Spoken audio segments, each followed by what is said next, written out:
Era característica de tales directores su mitomanía, hipócritamente ocultada o bien manifiesta.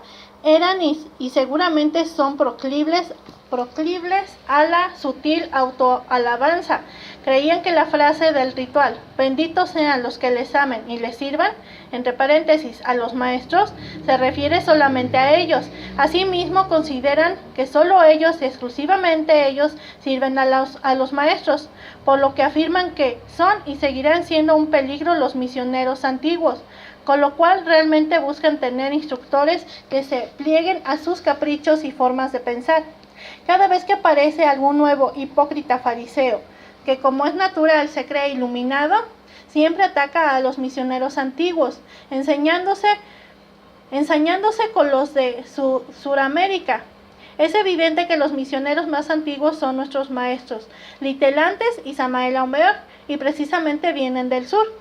Gracias a los misioneros antiguos es que estamos en esta enseñanza, tanto los grandes y iluminados, entre comillas, que son los fariseos y traidores, como el pueblo que somos nosotros. Además, el peligro de traición está presente en misioneros antiguos y modernos, por lo que su argumento no resiste un análisis. Normalmente, tales directores rebeldes afirmaban que ellos habían hecho un gran bien a la institución, que habían preparado cientos o miles de instructores, que la sede mundial no tenía consideración, etcétera, etcétera. La última ocasión que sucedió la rebeldía bajo la forma del delito de abuso de confianza, nuestra maestra personalmente hizo el requerimiento por la entrega del monasterio de Guadalajara. En tal evento, el fascineroso que estaba al cargo no solo no entregó, sino que siguiendo las instrucciones de la antigua coordinadora de instructores, quien se rebeló además contra su maestra, en contra de su propia madre, llamó a la policía para que nos consignaran ante el Ministerio Público, según esto por allanamiento de morada. Evidentemente que la policía no encontró pruebas de allanamiento, por el contrario, recuerdo que el sargento que iba al cargo, cuando se dio cuenta que estaban pidiendo meter a la cárcel a la viuda del que fundó esa escuela, entre otras, me dijo: vaya a hacer la denuncia por abuso de confianza, licenciado, y para mí será un gusto aprender a estas personas, refiriéndose a los traidores que se quedaron en el monasterio. Después dijeron que fue la esposa del mencionado fascineroso quien llamó a la policía. Sin embargo, el hecho de que la hasta entonces coordinadora no se haya comunicado con su señora madre, ni que tampoco haya dado instrucciones de que entregaran las instalaciones monásticas, evidencia hasta el cansancio que también estuvo la conjura. Aquí podemos citar lo que dice el Talmud: ¿por qué los hijos de los sabios rara vez son sabios? Para que nadie pueda decir que la ciencia se transmite por herencia. Entre paréntesis, Nedarim 81. Después de este lamentable hecho, durante el Congreso de Cuernavaca, la maestra solicitó la ayuda de los estudiantes para adquirir un monasterio propio, pues los otros monasterios eran rentados a nombre de los directores, quienes lamentablemente pagaron con la moneda que paga el diablo. En tal ocasión se logró adquirir un inmueble en Guadalajara, con el esfuerzo y la ayuda de todos. Por cuestiones legales se puso dicha finca a nombre de un estudiante, a fin de que éste lo transfiriera posteriormente a nombre de la institución, lo que a la fecha, a casi 10 años, no se ha hecho. Suponemos que quizás por falta de recursos. Hay otros bienes que tampoco están a nombre de la institución y evidentemente se levantaron y se mantienen con el esfuerzo de todos. Esperemos que los propietarios aparentes se activen y hagan lo justo, pues hechos son amores y no buenas razones. Debemos cumplirle a nuestros señores cueste lo que le cueste. Como algunos tiranuelos tenían los nombramientos y rangos formales dentro de las instituciones legales que en su momento entregaron a este conocimiento, a partir del incidente de rebeldía en la entrega del monasterio de Guadalajara, se crearon nuevas instituciones y por tanto se les dejaron sus papeles a los traidores. En realidad, desde antes de este incidente ya teníamos instrucción de crear nuevas instituciones, lo que la jefita me hizo saber aproximadamente un año antes de que dicho incidente sucediera. Pues ya sabíamos que su hija y demás psicofantes y corifeos pretendían darle la espalda. En su momento, pues, se creó el Instituto Gnóstico de Antropología, AC, al cual pertenecimos como autoridades tanto la jefita como mi persona, hasta 4 meses antes de su muerte, pues fue en octubre de 1997 cuando se firmó el acta respectiva. Dicho instituto se fundó con la idea de entregarle la enseñanza tal como la dejó el venerable maestro Samael Aun Weor y servir a la humanidad sin hacer de la gnosis un negocio. Insistía nuestra maestra que en los monasterios deben formarse misioneros que realmente sirvan a la humanidad y no se sirvan de ella, pues la gnosis no es un negocio, sino la llama ardiente de donde salen todas las religiones. Nuestro maestro Samael también declaró: fuera las finanzas del gnosticismo universal. Sucedió en una época que hubo quienes, aun estando al lado de la maestra, la contradecían y afirmaban que el misionero tenía derecho a comer del altar, a lo que la maestra replicaba: pues cómanse las tablas. Insistía en que los instructores deberían trabajar, tener un modo honesto de vivir, pues el maestro siempre trabajó para mantenerla a ella y sus hijos. Pudiera decirse que el propio maestro llegó a solicitar ayuda de los estudiantes, principalmente para contestar la correspondencia, y en efecto, así lo hizo, pero pedía el óbolo y no diezmos, y así atendemos a su significado. El óbolo es una cantidad exigua que se aporta para un fin determinado. El hecho es que la maestra recalcaba que los instructores debían trabajar, que no fueran mantenidos. Ella nunca solicitó diezmos ni mucho menos. También dijo que no se pidieran cuotas a los estudiantes, que no se debería cobrar por la enseñanza, que única y exclusivamente era legítimo pedir una colaboración mínima para el caso de los que hacen su curso de instructores en los monasterios, que ellos sí deberían hacer un esfuerzo para pagarlo. La fuerza de las instituciones gnósticas se la dan los maestros de la fuerza y demás jerarquías blancas, pero no el dinero o los diezmos. Además, toda segunda cámara tiene la raíz de su fuerza en la transmutación de sus miembros. Así sucede con las instituciones gnósticas, cuya fuerza, insistimos, no radica en las finanzas.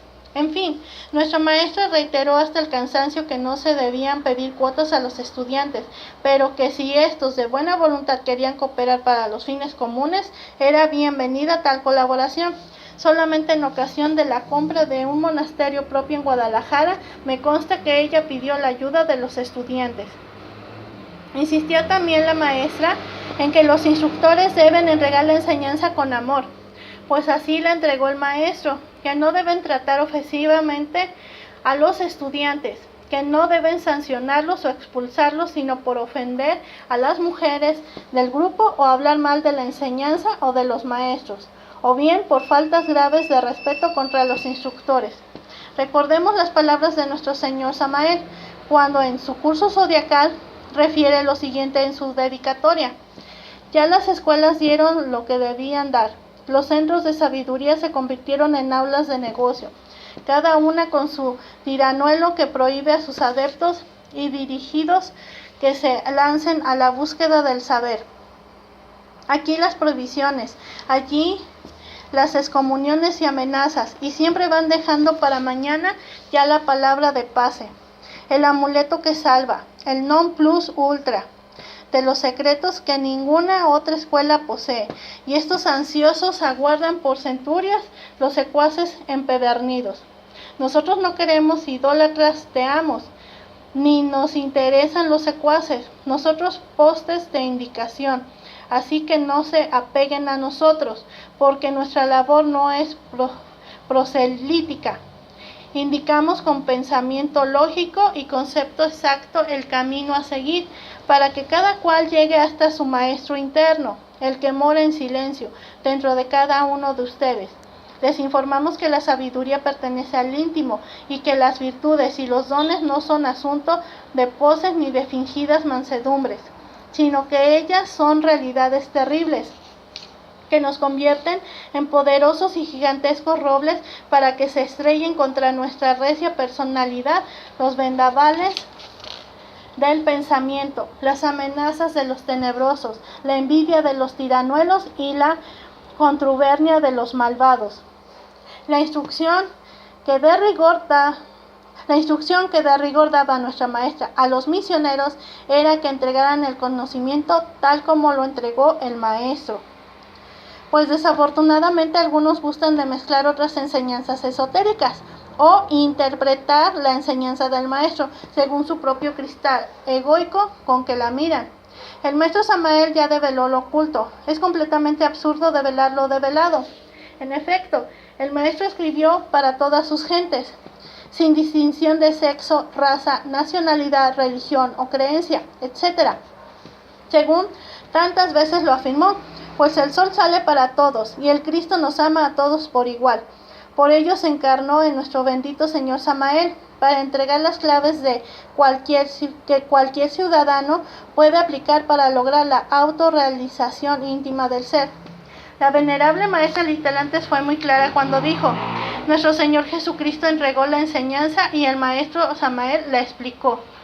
Es decir, la enseñanza gnóstica del venerable maestro Samael Aumbeor devela lo oculto, aclara sin embargo los grandes misterios crísticos, por tanto no requiere de ulterior interpretación.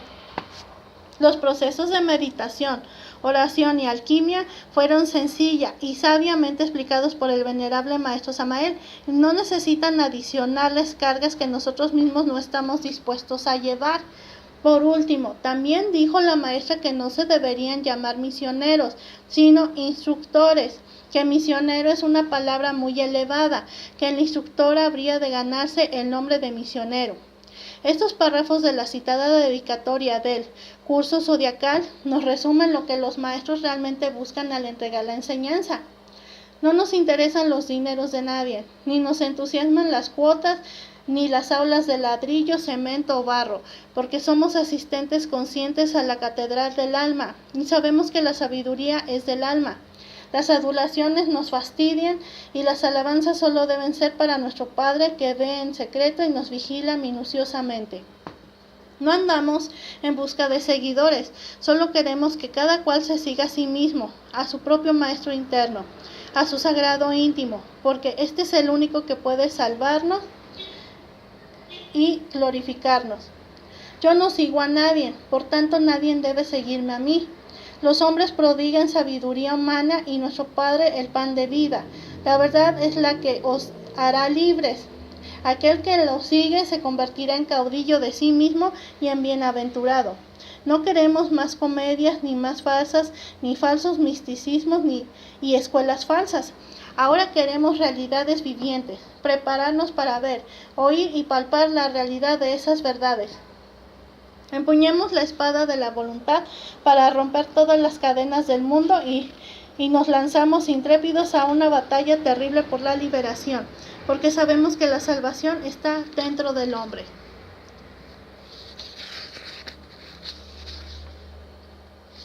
Subtítulo: Historia de la Gnosis.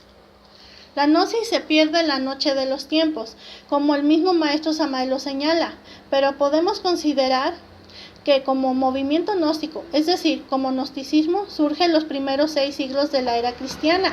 En esos tiempos hubo multitud de escuelas o sectas gnósticas.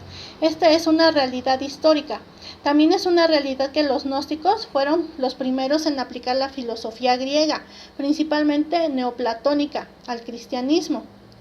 Nos dice el venerable maestro Samael Aumbeor que el primer gnóstico fue nuestro Señor Jesucristo, quien era esenio y entregó el resumen, la síntesis del conocimiento redentor de la humanidad, y representó en el mundo físico el drama cósmico de la cristificación y la resurrección. La doctora en historia Elaine Pagels, en su obra Los Evangelios Gnósticos, que versa sobre los evangelios de Nag Hammadi y los primeros tiempos del cristianismo, gnosticismo, nos señala que en aquel entonces hubo más sectas gnósticas que las sectas cristianas que del pasado siglo XX, cuyo número rebasa las 5.000. ¿Cómo es posible que, habiendo tan escasa población, cual sucedía en los primeros tiempos del cristianismo, existiese tanta secta gnóstica? ¿A qué se debe este fenómeno? La explicación la podemos encontrar en la historia del movimiento gnóstico del presente, pues tanto entonces como ahora muchos se creían y se creen maestros y formaban su secta, establecían su escuela, tal como ahora lo estamos viendo. Se apartaban pues de las raíces de donde viene el conocimiento, desacataban a los verdaderos maestros y creaban sus propias escuelas, o bien se apropiaban de las escuelas fundadas por los maestros, degenerando la enseñanza y haciéndola un negocio. E incluso para fines del siglo IV vimos una degeneración terrible de las distintas sectas gnósticas. Así es esta humanidad de la época del Kali Yuga, una humanidad que aborrece a los maestros. Dice el maestro Samael: la humanidad ha matado siempre a los profetas. La humanidad no gusta de los iluminados, la humanidad solo gusta de los imbéciles. De ahí que la condición indispensable que se necesita para ganar aplausos, ser un imbécil. La humanidad crucificó a Cristo y dejó libre a Barrabás. A los campeones de boxeo les llueven los aplausos porque saben dar puñetazos. Esa es la humanidad.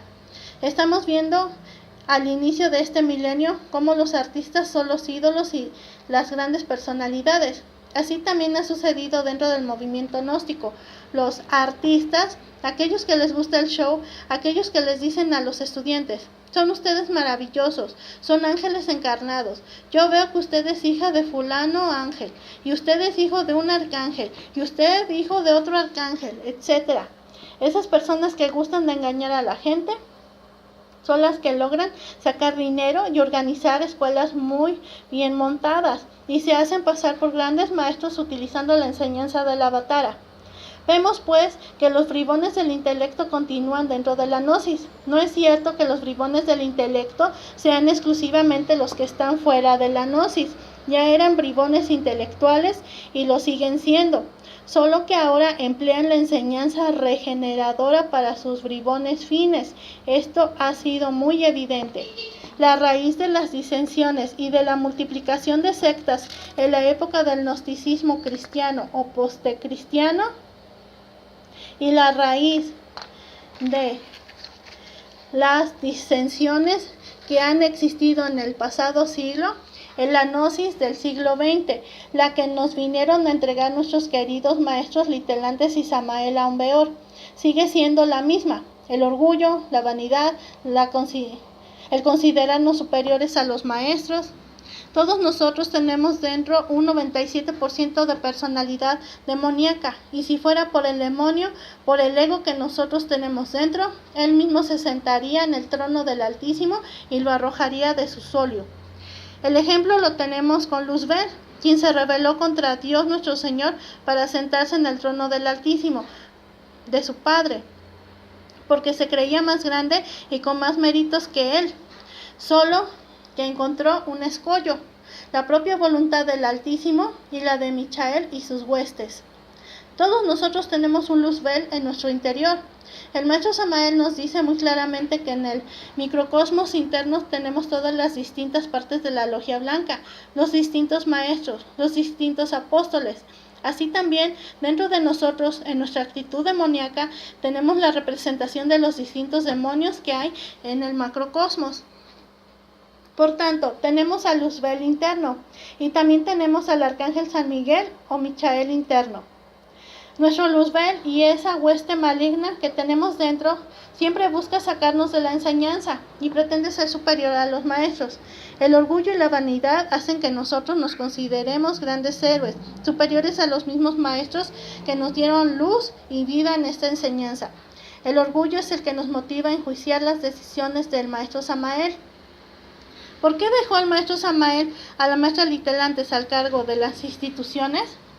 Recordemos el tristemente célebre Congreso de Venezuela, realizado recién desencarnado el maestro Samael, donde los muy iluminados señores estaban dirigiendo el Congreso, pidiendo al pueblo gnóstico que por los aplausos del público se definiera quién iba a ser el nuevo director de las instituciones gnósticas, el nuevo patriarca, pretendiendo así contrariar la voluntad del maestro de que su esposa dirigiera las instituciones gnósticas. Y curiosamente, los aplausos no la favorecieron, porque, como decía el maestro, esta humanidad aplaude a los imbéciles. En fin, sobraron luzbeles en dicho congreso. Lo que ignoraban los pseudo-sapientes del gnosticismo es que cuando el maestro Samael estaba por desencarnar, le insistía a nuestra madrecita Litelantes, como ella abiertamente lo ha expresado, que se hiciera cargo de la institución. Nuestra maestra le decía que ella prefería criar cerdos, como lo hizo en su infancia y juventud, para ganarse la vida, que dirigir a los gnósticos, que eran gente de lo más desagradecida, y le sugirió varias veces que pusiera a uno de sus amigos, que ella no quería saber nada de los gnósticos. Comentaba la jefita que el abuelo le dijo claramente: no se haga, bien sabe usted que ya está decidido arriba.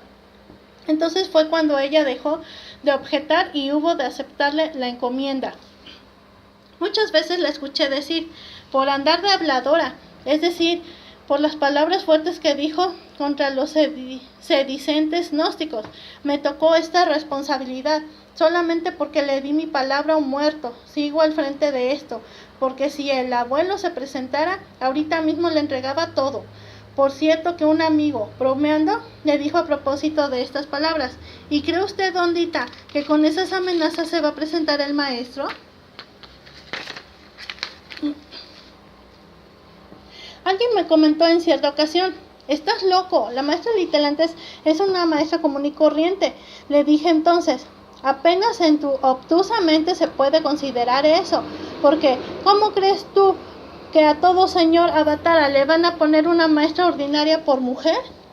Curiosamente, los que sí eran maestros comunes y corrientes, aquellos a quienes el maestro Samael los hizo maestros y les regaló dones, despreciaron a la mujer de nuestro Señor, a quien lo levantó, a la maestra del maestro, y en vez de ponerse a sus órdenes, en vez de servirle, la atacaron, la ofendieron, la humillaron, la injuriaron, la despojaron. Recordemos la sentencia de Jehová, expresada por boca de Moisés en el Deuteronomio: malditos los que tuerzan el derecho de los extranjeros, las viudas y los huérfanos.